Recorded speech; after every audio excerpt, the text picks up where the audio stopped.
கர்த்தருக்கு ஸ்தோத்திரம். இந்த கோயர் ஞாயிறு, பாடல் குழு ஞாயிறன்று தெய்வ வசனத்தை உங்களோடு கூட பகிர்ந்து கொள்ள தேவன் தந்த இந்த நல்ல சந்தர்ப்பத்திற்காக நான் அவரை இந்த வாய்ப்பினை கொடுத்த போதகர் ஐயா அருள் திரு சுரேஷ்குமார் ஐயா அவர்களுக்கும் இங்கு உள்ள அனைத்து கமிட்டி அங்கத்தினர்களுக்கும் சென்ட் ஸ்டீஃபன்ஸ் சர்ச்சின் போதகர் ஐயா அருள் திரு ஜான் ரோலண்ட் ஐயா அவர்களுக்கும் அனைத்து பாடல் குழு அங்கத்தினர்களுக்கும் கோயர் மாஸ்டர் அவர்களுக்கும் அவர்களுக்காகவும் என்னுடைய நன்றிகளை தெரிவித்துக் கொள்கிறேன். இந்த பாடல் குழு ஞாயிறன்று ஆண்டவரை உங்களோடு சேர்ந்து துதிக்க எனக்கும் இந்த தருணத்தை கொடுத்த அந்த ஆண்டவருக்கு நான் மிகவும் நன்றி கடன் பட்டிருக்கிறேன். அழகாக வந்து பாடினார்கள். எவ்வளவு நல்ல கோயர் இங்கே உண்டு என்று நான் இன்று அறிந்து கொண்டேன். Not only in that western music, நாங்கள் Indian classical music, Indian traditional மியூசிக்கும் பாடுவோம் என்று அழகாக இங்க வந்து பாடி நிரூபித்தார்கள். மிகவும் சந்தோஷமாக இருந்தது. இங்கே அழகாக ட்ரெஸ் பண்ணிட்டு வந்த குழந்தைகள் ஒவ்வொருவரும் மிக நன்றாக வெரி ஆர்கனைஸ்ட் வேயில் வந்து இங்கே ஒருவரும் சிரத்தை எடுத்துக்கொண்டு வந்து you have taken lot of pain to come here and to sing for God's glory. I really thank God for that, and my compliments to everyone who helped in organizing this. இதை செய்து கொடுத்த ஒவ்வொருவருக்கும் என்னுடைய பாராட்டுதலும் வாழ்த்துதலும் தெரிவித்துக் கொள்கிறேன். பாடல் என்பது நாம் எல்லாரும் பாடுற ஒன்று. பாட்டு என்றால் என்ன அப்படின்னு பார்த்தோம்னா, நம் இமோஷன்ஸை, அதாவது நமது மனநிலையை வார்த்தைகளினால் வெளிப்படுத்தக்கூடிய ஒரு கருவிதான் பாட்டு. இன்ஃபேக்ட் இந்த உலகத்துல ஒவ்வொரு சிச்சுவேஷன்ஸ்க்கும் ஒரு பாட்டு இருக்கு. எங்க போங்க, ஃபெஸ்டிவிட்டிஸ், ஒரு திருமணம், ஒரு குதூகூலம், ஒரு செலிப்ரேஷன், ஒரு அகேஷன் அப்படின்னா பாட்டு தான் ஃபர்ஸ்ட். பெரிய பெரிய ஸ்பீக்கர்ஸ் போட்டு பாடுவாங்க, இல்லைன்னா ஆண்களை கூப்பிட்டு வச்சு பாடி சந்தோஷப்படுவதுண்டு. அதே போலத்தான் வேதத்திலும் சுமார் 450 இடங்களில் பாட்டை குறித்து எழுதப்பட்டிருக்கிறது. 450 இடங்கள். இன்ஃபேக்ட் கிறிஸ்துவம் வளர்வதற்காக உபயோகப்பட்ட ஒரு கருவிதான் பாட்டு. In fact, our hymnology is as important as our theology. அநேகர் தேவனிடத்தில் ஈர்க்கப்பட்டிருக்கிறார்கள். அநேகர் கர்த்தரிடத்தில் வந்தது காரணம் பாட்டுதான். அதே போலதான் நமக்கும் இது ஒரு கருவி. இன்ஃபேக்ட் நீங்க பாத்தீங்கன்னா மியூசிக்கல் நோட்டேஷன்ஸ் என்ற அண்ணன் வாசிக்கிறார், எல்லாரும் பாடுறாங்க. they use musical notations இல்லையா? வரி வரியா போட்டிருக்கு, அதுல சம்திங் இந்த மாதிரி அழகான நோட்டேஷன்ஸ் இருக்கு இல்லையா? அது இங்க அழகா போட்டு வச்சிருக்காங்க எல்லா இடத்துலயும். they beautifully done, the church also very well. இந்த மியூசிக் நோட்டேஷன்ஸும் சர்ச்சில் இருந்து தான் வந்தது. சபை, ஆண்டவருடைய சபையில் இருந்து வந்த ஒன்றுதான் இந்த பாட்டு. இந்த பாட்டை குறித்து, பாட்டு என்றால் என்ன, நாம் ஏன் அதை பாட வேண்டும், why should we sing, who all sang in the Bible, யாரெல்லாம் பாட்டை பாடினார்கள் வேத வசனத்தின்படியாக, எப்பொழுதெல்லாம் பாடினார்கள் மற்றும் எப்படி பாடினார்கள் என்கிறது ஒரு 4-5 விஷயத்தை மாத்திரம். there are 4 W's and 1 H. what, why, who, when and how. இந்த 5 காரியங்களை மாத்திரம் பார்த்து நாம் சுருக்கமாக இதை முடிக்கலாம். இதை ஆரம்பிக்கும் முன்பதாக நம் தலைவனை வணங்கி நம் தேவனை ஒரு நிமிடம் பிரார்த்தனை செய்வோம். என் கண்மலையின் மீட்பருமாகிய என் கர்த்தாவே, என் வாயின் வார்த்தைகளும் எங்கள் இருதயத்தின் தியானங்களும் உம்முடைய சமூகத்தில் பிரீதியாயிருப்பதாக.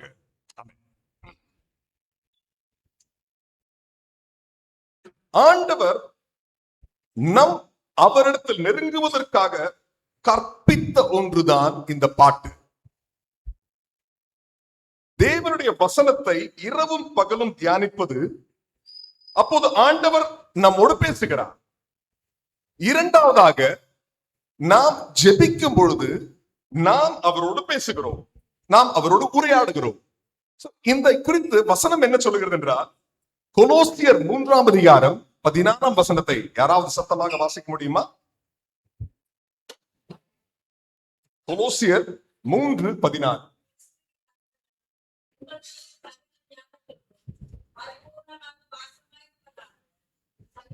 சங்கீதங்களினாலும் கீர்த்தனைகளினாலும் ஞான பாட்டுகளினாலும் ஒருவருக்கொருவர் போதித்துக் கொண்டு புத்தி சொல்லிக் கொண்டு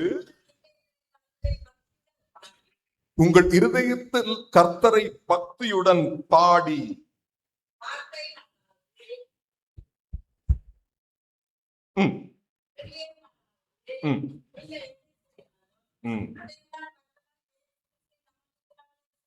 எல்லாவற்றையும் கர்த்தராகிய இயேசுவின் நாமத்தில் செய்ய வேண்டும் என்று சொல்லுகிறது. அவலமாக பாட்டு ஒரு ஜெபமாக மாறுகிறது என்று வசனம் சொல்கிறது. பாட்டு என்பது ஒரு ஜெபம். ஒரே சமயத்தில் தேவனுடைய சத்தத்தை நாம் கேட்கவும் அவரோடு நாம் பேசவும் உறவாடவும் ஏற்றதான ஒரே மீடியம் இந்த பாட்டு தான். அதனால் நான் சென்ட் அகஸ்டின் என்ற ஒரு பெரிய ஒரு தேவ மனிதர் இருந்தார். அவர் என்ன சொன்னார் தெரியுமா? He who sings prays twice. பாட்டுகள் பாடுகிறவன் 2 முறை ஜெபிக்கிறான் என்று வசனம் சொல்லுங்க என்று அவர் சொல்லுகிறார். எப்படி? ஒன்று, நாம் பாடும் பொழுது நாம் அதை பாட்டாக பாடுகிறோம், அது தேவனுக்கு ஒரு ஜெபமாக இருக்கிறது. அந்த பாட்டை நாம் மீண்டும் கேட்கிறோம், அந்த பாட்டு நம்மளை உற்சாகப்படுத்துகிறது. நாம் தொய்ந்து போயிருக்கிற நேரத்திலே, நாம் துக்கப்பட்டிருக்கிற நேரத்திலே அந்த பாட்டு நம்மளை உற்சாகப்படுத்தி நம்மளை எழுச்சி அடைய வைக்கிறது. அவ்வளமாக ஆண்டவர் நம் மூலமாக அந்த பாட்டின் மூலமாக கிரியை செய்கிறார். நாம் அவரோடு ஜெபமும் பண்ணுகிறோம். That is why he said, he who sings prays twice என்று சொன்னார். 450 இடங்களில் பாட்டை குறித்து வேத வசனம் போதித்திருந்தாலும் அது 50 இடங்களில் நாம் பாட்டு பாட வேண்டும் என்று கட்டளை கொடுத்திருக்கிறார். So song is not an option, it is a command of the Lord. To sing, we don't have a choice. As Christians, we should sing. கிறிஸ்தவர்களாகிய நாம் பாட்டு பாட வேண்டும் என்பதுதான் தேவன் சொல்கிறார். It is a command from the Lord. It is not a suggestion from the Lord. இப்பொழுது நாம் ஏன் பாட வேண்டும் என்று பார்க்கலாம். 2 நாளாகமம் 5ஆம் அதிகாரத்திலே நாம் வாசிக்க கேட்டோம் அல்லவா? அந்த பகுதியிலே என்ன சொல்லப்பட்டது? சாலமோன் ராஜா தேவனுடைய ஆலயத்தை கட்டினார். அந்த ஆலய பணிக்கு கோடிக்கணக்கான பொன் செலவு செய்யப்பட்டது, ஏராளம் வெள்ளி செலவு செய்யப்பட்டது, வெளியேற பெற்ற கற்கள் அங்கே இருந்தது. ஆனால் 6ஆம் வசனத்தில் என்ன பார்க்கிறோம்? அங்கே ஆடு மாடுகளை பலியிட்டார்கள் என்று தொகை கடங்காத ஆடு மாடுகளை அவர்கள் பலியிட்டார்கள் என்று பார்க்கிறோம். 7ஆம் வசனத்திலே பார்க்கும் பொழுது வசனம் உடன்படிக்கை பெட்டி ஆலயத்தில் வைக்கப்பட்டிருக்கிறது என்று சொல்லுகிறது.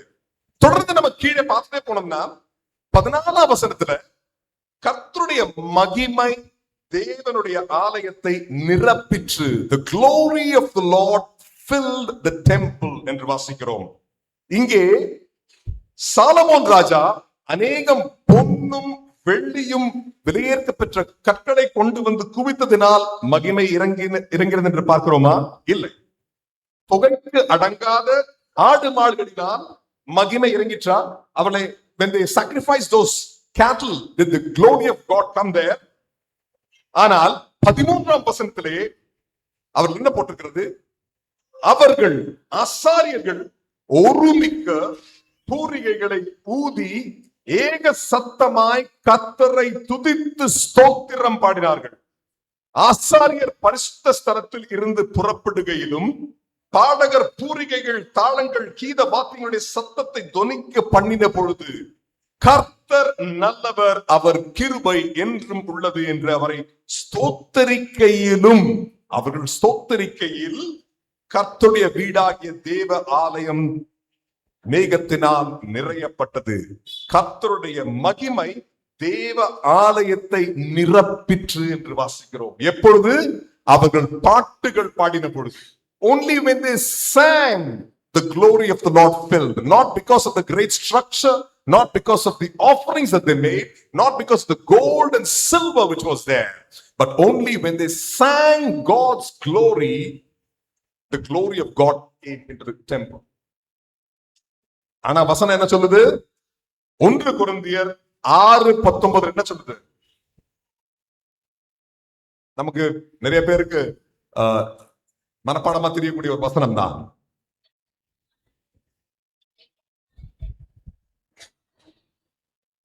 நீங்கள் தேவனுடைய ஆலயம் என்று அறிந்திருக்கிறீர்களா? Do you not know that you are the temple of God? நாம் தான் தேவனுடைய ஆலயம் என்று வசனம் சொல்லுகிறது. அப்போ இந்த ஆலயத்தில் மகிமை இறங்க வேண்டும் என்றால் நாம் என்ன செய்ய வேண்டும்? பொண்ணு வெள்ளி நிறைய கொண்டு கொடுக்கணுமா? ஐஸ்ல வந்து இல்ல இன்னும் சர்ச் பில்டிங் இன்னும் பெருசா கட்டணுமா? என்ன பண்ணுனா நமக்கு மேல glory வந்து இறங்கும், ஆண்டவருடைய மகிமை. When we sing God's glory, கர்த்தருடைய பாடல்களை நாம் உரக்க பாடும் பொழுது நம் மீது தேவனுடைய மகிமை இறங்கும். அப்போது நடமாடும் தேவனுடைய ஆலயங்களாகிய நமக்குள் கர்த்தருடைய மகிமை இறங்க வேண்டும் என்றால் நாம் பாட்டு பாடுகிறவர்களாக காணப்பட வேண்டும். அப்பொழுதுதான் தேவனுடைய மகிமை இந்த உலகத்தில் வெளிப்படுத்தும். இன்னொரு சிறிய விஷயம், அங்கே 11ஆம் வசனம் என்ன சொல்லுகிறது?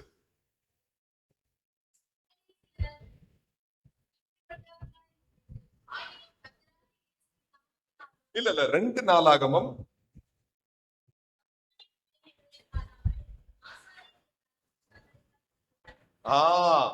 வகுப்புகளின் முறைகளை பாராமல் ஆசாரியர் எல்லோரும் தங்களை பரிசுத்தம் பண்ணி கொண்டார்கள் என்று வாசிக்கிறோம். பாட்டு பாடுறதுக்கு முன்னாடி என்ன பண்ணணும்? That is very important. The choir needs to sanctify themselves before you sing to the Lord, and only then the glory of the Lord will come. என்ன பாட்டு வேணா எப்ப பாடினாலும் ஆண்டவருடைய மகிமை வராது. நாம் நம்மை நிதானித்து ஆராய்ந்து கொண்டு நாம் நம்மை பரிசுத்தப்படுத்திக் கொண்டு தேவனுக்கு முன்பாக நான் பரிசுத்தவானாய் ஜீவிக்க வேண்டும் என்ற அந்த ஒரு வாஞ்சையோடு ஆண்டவரிடத்தில் நாம் மனம் திரும்பி வந்து பாட்டுகள் பாடும் பொழுது தேவனுடைய மகிமை நம் மீது இறங்கும் என்று வேதவசனம் சொல்லுகிறது. ஏசாயா 35:10 என்ன வாசிக்கிறோம்? கர்த்தரால் மீட்கப்பட்டவர்கள் திரும்பி ஆனந்த களிப்புடன் பாடி சியோனுக்கு வருவார்கள். நித்திய மகிழ்ச்சி அவர்கள் தலையின் மேல் இருக்கும்.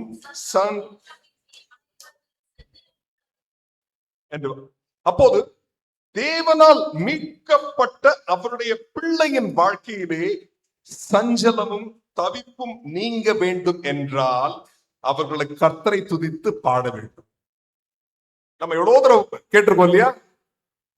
நம்ம துக்கமா இருக்கும் போதோ இல்ல சந்தோஷமா இருக்கும் போதோ ஒரு தேவனுடைய பாடல் யாராவது பாடும் பொழுதோ இல்ல ரேடியோலோ இல்ல கேசட்லயோ யாரும் பாடும் பொழுது நம்முடைய ஸ்பிரிட்ஸ் கெட் லிஃப்டட் அப். துக்கத்தில் தொய்ந்து கொண்டிருக்கும் போது யாரொருத்தங்க அம்மாவோ அப்பாவோ இல்ல யாரோ தூரத்துல தாத்தா பாடுறாங்க, பாடும் பொழுது நம்முடைய உயிர் வருகிறது. We get revived. அவருடைய சஞ்சலமும் தவிப்பும் நீங்கக்கூடிய ஒரு கருவிதான் பாட்டு. நாம் பாட வேண்டும். மூன்றாவதாக, who all sang in the word of God. வேதத்திலே அநேகர் பாடினார்கள். நான் ஒரு சிறிய ஒரு கேள்வி கேட்க விரும்புகிறேன். பலருக்கும் அறிந்திருக்கலாம். பாட்டை குறித்து முதலாவதாக வேத வசனத்தில் எங்கே சொல்லப்பட்டிருக்கிறது?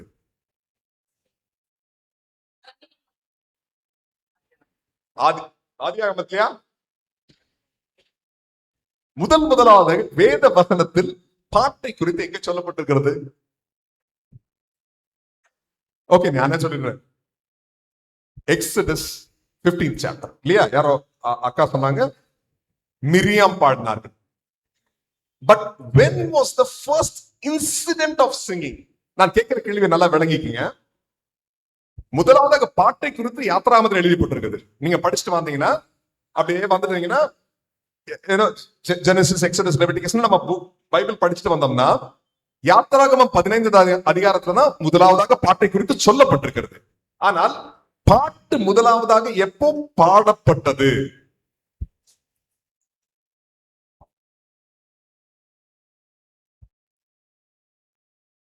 முதலாவதாக எப்ப பாடப்பட்டது? பாட்டு எப்போ பாடப்பட்டது என்று வசனம் சொல்லுகிறது. It may not be in the first book. புரியுதா நான் சொல்றது? விளங்குதா உங்களுக்கு?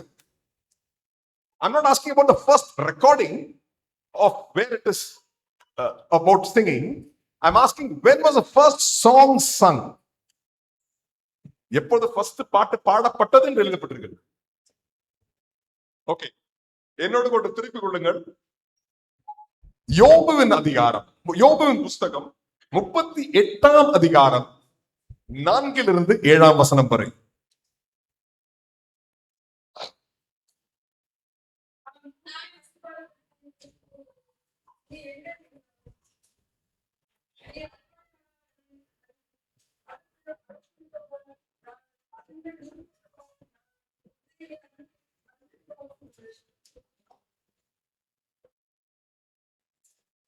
ஏழாம் வசனம்.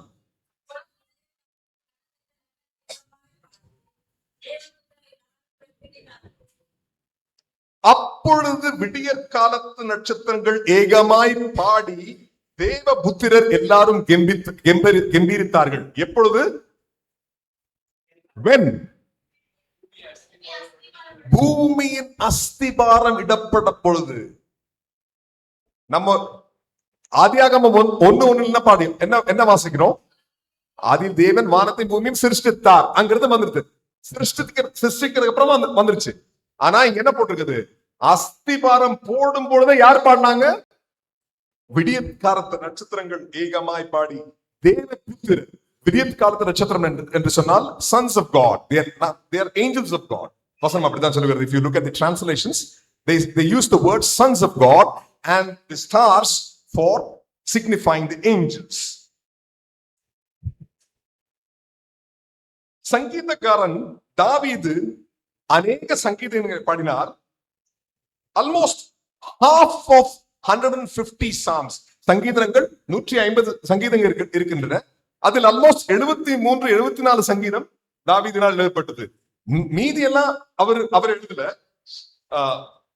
ஆனா children of Israel always kept singing.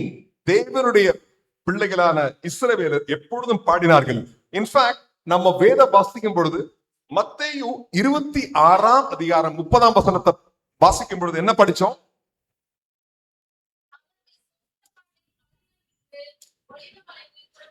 யார் பாடினது? யார் பாடினா? அவர் கூட யார் பாடினது? அவங்க கூட நம்முடைய ஆண்டவராகிய இயேசு கிறிஸ்து பாடினார் என்று எழுதப்பட்டிருக்கு. He sang along with them. நம் தேவன் ஒரு பாட்டு பாடுகிற தேவன். He is a singing God. That's what it says. And Zephaniah 3ஆம் அதிகாரம் 17ஆம் வசனம்.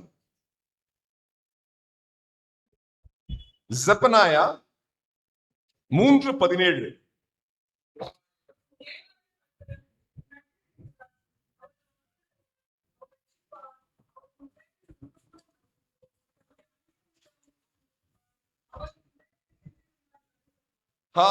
அவர் உண்மை கம்பீரமாய் கழிவுறுவார் என்று தமிழ் எழுதப்பட்டிருக்கிறது. ஆனா இங்கிலீஷ்ல என்ன போட்டிருக்குன்னா, he will rest in his love, he will joy over thee with singing. உன்மேல் பாட்டுகள் பாடி கழிவுறுவார் என்று எழுதப்பட்டிருக்கிறது. So our God is a singing God. நம்முடைய தேவன் பாட்டு பாடுகிற ஒரு தேவன். அவர் பிதாவாகிய தேவன். இங்க சொல்லப்பட்டிருக்கிறது about God the Father and God the Son. இயேசு கிறிஸ்துவும் பாடினார் என்று வாசித்தோம் மத்தேயு. and Ephesians கொலோசியன்ஸ் என்ன வாசிக்கிறோம்? We make melody in our hearts to the Holy Spirit. All three personalities of the triune God, they sing. பிதாவாகிற தேவனும் பாடுறார், அவருடைய குமாரனும் பாடுறார், பரிசுத்த ஆவியும் நமக்குள் இருந்து பாடுகிறார், களி கூறுகிறார். So we also need to be singing. எப்போது பாட வேண்டும்?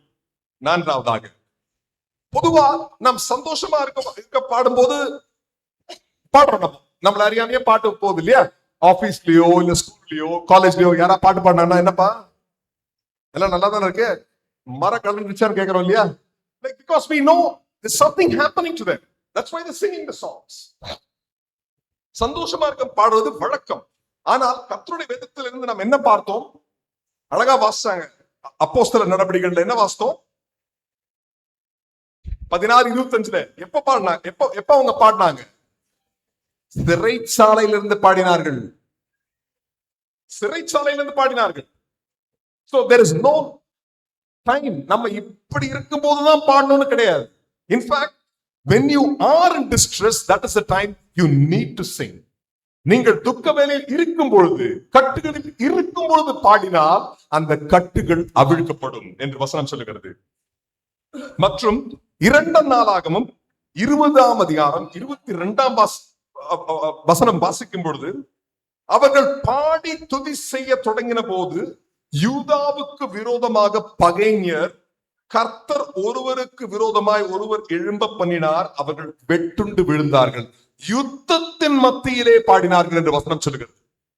நாம் முன்னாடி பார்த்தோம், அவர்கள் கட்டுகளில் இருந்த போது பாடினார்கள், பின்பதாக யுத்தத்தின் நடுவில் இருந்து பாடினார்கள், தடைகள் வரும்போது பாடினாங்க. எப்ப பாடினாங்க? யோசுவாவின் புஸ்தகம் 6ஆம் அதிகாரம் 20ஆம் வசனத்திலே என்ன பார்த்தோம்? அவர்கள்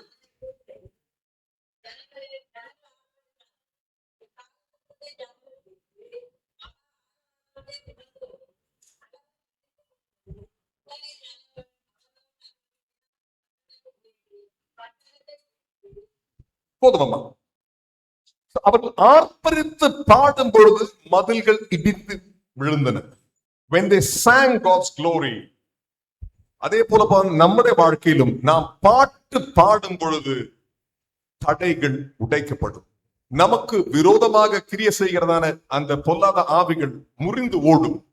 நமக்கு எரிகோ மதில் போல காணப்படுகிற சில பிரச்சனைகள் மடிந்து நம் முன்பாக விழுகும் என்பதில் சந்தேகமே இல்லை. Now the fifthly, how did they sing? எப்படி பாடினார்கள்? இன்று நம்முடைய ஆலயங்களில் அநேக விதமாய் பாடி ஆண்டவரை துதிக்கிறார்கள்.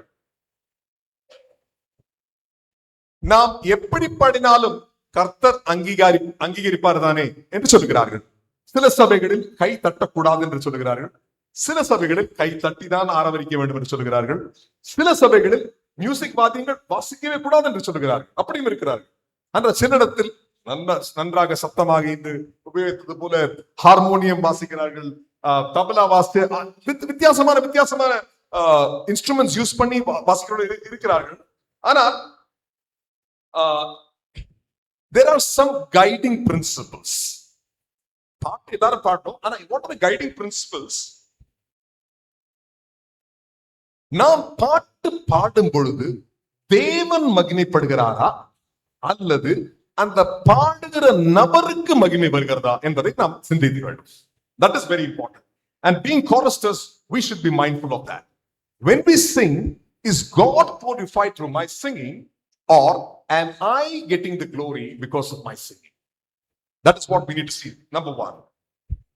ஏன்னா வசனம் சொல்லுகிறது, ஏசாயா 42:8 என்ன சொல்லுகிறது? நானே கர்த்தர், இது என் நாமம், என் மகிமையை வேறு ஒருவருக்கும் கொடேன் என்று சொல்லுகிறார். The Lord does not want to share his glory with anyone else.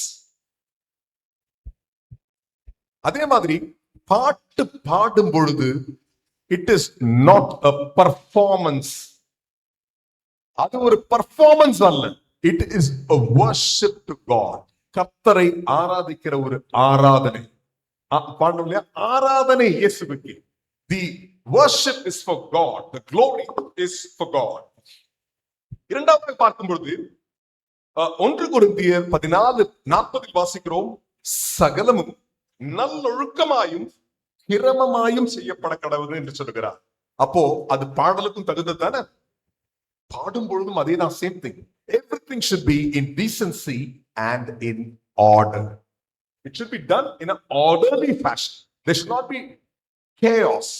There should not be disorder. இப்போ முக்கியமான ஒரு இது பண்ணலாம். 1 குரோனிக்கல்ஸ் 1 நாளாகமும் 25ஆம் அதிகாரம் 7ஆம் 8ஆம் வசனம். யாரா கோயில் இருக்கவங்க வாசிக்க முடியுமா? 1 Chronicles chapter 25 verse 7 and 8. கர்த்தரை பாடும் பாட்டுகளை கற்றுக்கொண்டு நிபுணரான தங்கள் சகோதரோடு கூட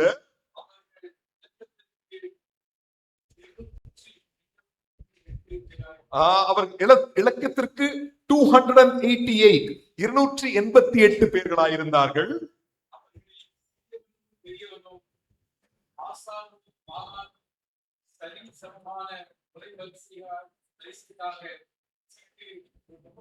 கோயர் மாஸ்டரே வாசித்தார்.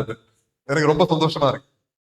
அவர்களில் சிறியவனும் பெரியவனும் ஆசானும் மாணாக்கனும் சரி சமானமாய் முறை வரிசைக்காக சீட்டு போட்டுக் கொண்டார்கள்.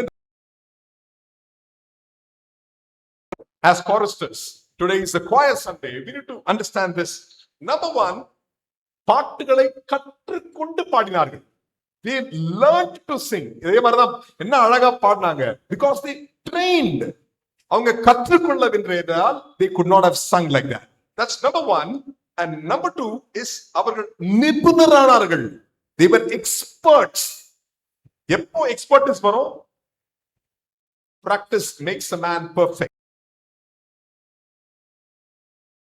Again and again you become an expert in any subject. It is the same way for singing also. நம் பாட்டுகளை இசைக்கருவிகளை வாசிக்கிறதிலும் திரும்ப திரும்ப திரும்ப திரும்ப we invest our time and money in that and our energy in that, we will see improvement in that. அதைத்தான் அங்க சொல்லுகிறார்கள். அதுபோலத்தான் குவாயர்ல சிறியவன் பெரியவன் என்று யாரும் எல்லாரும் சரிசமமா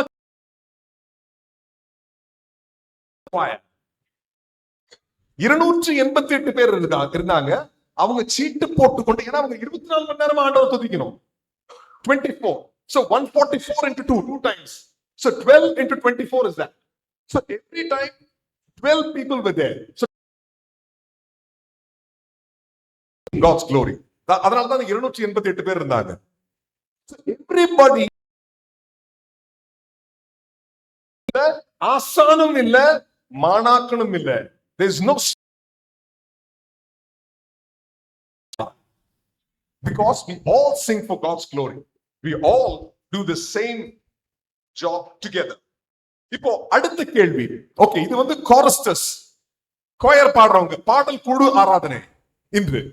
ஆனால் should all sing, can all sing? மற்றவர்கள் பாட வேண்டுமா? மற்றவர்கள் எல்லாரும் பாடலாமா? பாடல் குழுவானது பாட்டை வழி நடத்தத்தான், ஆனால் அவர்கள் மாத்திரம் பாடார்கள். It is not only for the choir to sing. They are here only to lead the singing. நம்ம பலர சொல்லலாம், ஐயா பாட்டெல்லாம் நமக்கு வராது, ஆளை விடுங்க, அது வேற யாரோ ஜோலி, அவங்க பண்ணணும். It is not that way. Singers for God. கர்த்தரால் மீட்கப்பட்டவர்கள் அனைவரும் பாட வேண்டும் என்று மாஸ்தோம் அல்லவா? We all should sing God's glory. ஏன்னா ரோமன் 1ஆம் அதிகாரம் 26ஆம் வசனத்தில் என்ன போட்டிருக்குது? அவர்களை தேவனை அறிந்தும் அவரை தேவன் என்று மகிமைப்படுத்தாமலும் ஸ்தோத்திரியாமலும் இருந்து தங்கள் சிந்தனையினாலே வீணரானார்கள். உணர்வில்லாத அவருடைய இருதயம் இருளடைந்தது என்று வாசிக்கிறோம். அவரை மகிமைப்படுத்தாமல் ஸ்தோத்திரம் செய்யாமல் அவரை குறித்து பாடாமல் இருந்தால் நம்முடைய சிந்தனையினாலே நம்ம வீணராகும். நம்ம உணர்வில்லாம போயிடக்கூடாது என்றால் நாம் பாட்டுகள் பாடுகிறவர்களாக காணப்பட வேண்டும். தவறா பாடுறோம் அப்படின்னு எதுவும் கிடையாது. முடிந்தவரை அதை கற்றுக்கொண்டு பாடுவது நலம். ஆனால் பாடல் குழுவில் உள்ளவர்கள் முறையாக கற்று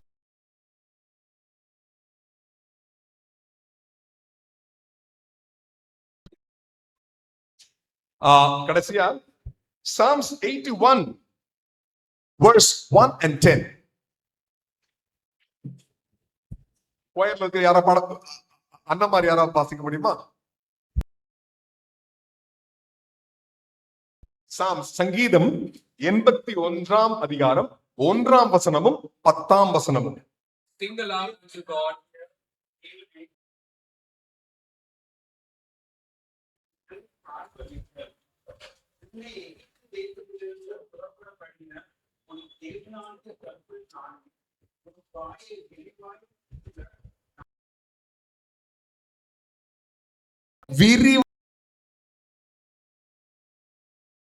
நிரப்பு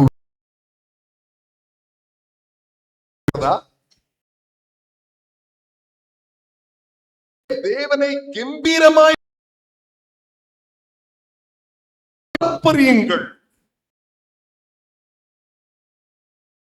விரிவாய் நம்மை நிரப்புவார் என்று அவர் வாக்குத்தத்தம் செய்திருக்கிறார். அண்ட் வாக்குத்தத்தம் செய்தவர் உண்மை உள்ளவர். நம் தலைகளை வணங்கி ஜெபிப்போமா? துதிகளின் மத்தியில் வாசம் பண்ணிருக்கிற எங்கள் தேவனே, உம்மை போற்றி பாடும் பொழுது எங்கள் மீது உம்முடைய மகிமை இறங்கும். எங்கள் சஞ்சலமும் தவிப்பும் நீங்கி போய்விடும். நித்திய மகிழ்ச்சி எங்கள் தலை மேல் இருக்கும் என்று நீர் வாக்குரைத்தீர் ஆண்டவரே. அதிகமாக பாடி துதிக்க எங்கள் வாய்களை விரிவாய் திறந்து உம்மை பாட கிருபை செய்தருளும். நாங்கள் தியானித்ததை மனதில் கொண்டு உமக்கே மகிமை உண்டாவதற்காக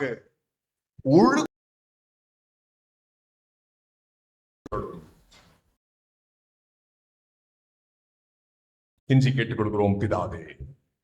ஆமென்.